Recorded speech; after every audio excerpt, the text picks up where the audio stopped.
horror video games becoming movies. It's a trend that's transforming entertainment. But Until Dawn's adaptation might be the first time a game that was already basically a movie is becoming, well, an actual movie. Oh my goodness, you're right about that. The way Until Dawn blurred those lines between gaming and cinema was absolutely groundbreaking. What made it so special compared to other horror games? Well, imagine controlling 8 teenagers trapped on a snowy mountain where every tiny decision you make, from casual conversation to life or death choices, creates this intricate butterfly effect. The game tracked over 700 possible choice combinations that could lead to different outcomes. The production value was just incredible, too. They brought in some serious talent. Rami Malek before his Mr. Robot fame, Hayden Panettiere right after Heroes. The motion capture technology they used was practically revolutionary for 2015. You know what's fascinating? The game actually took inspiration from real Wendigo folklore from Algonquian-speaking peoples.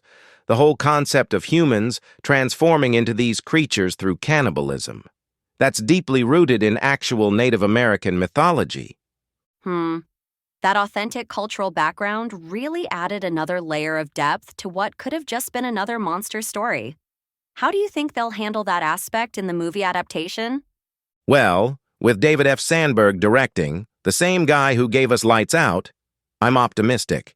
His track record shows he knows how to balance supernatural elements with human drama. And get this, the original game actually had over 38 different possible endings. That's exactly what makes this adaptation so challenging.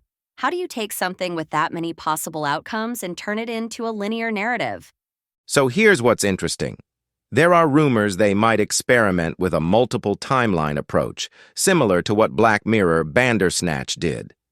The game's original development team spent 3 years just mapping out how all the choices would interconnect. The way they handled those crucial moments was so clever, like that scene in The Mines where your character's survival depends on staying completely still. My hands would literally shake trying to hold the controller steady. Speaking of which, the game actually used biometric data to track player stress levels during development.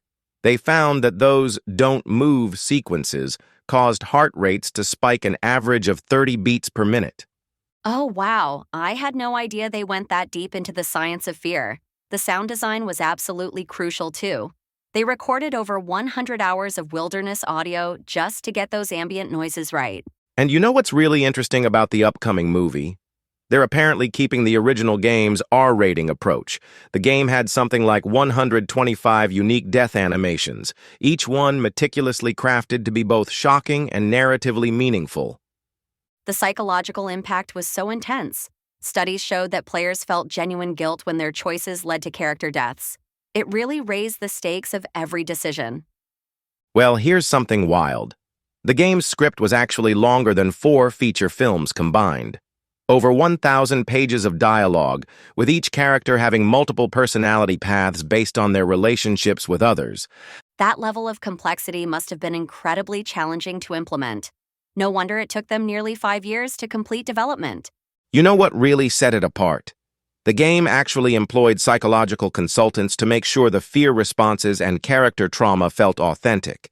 They wanted players to feel genuine emotional investment.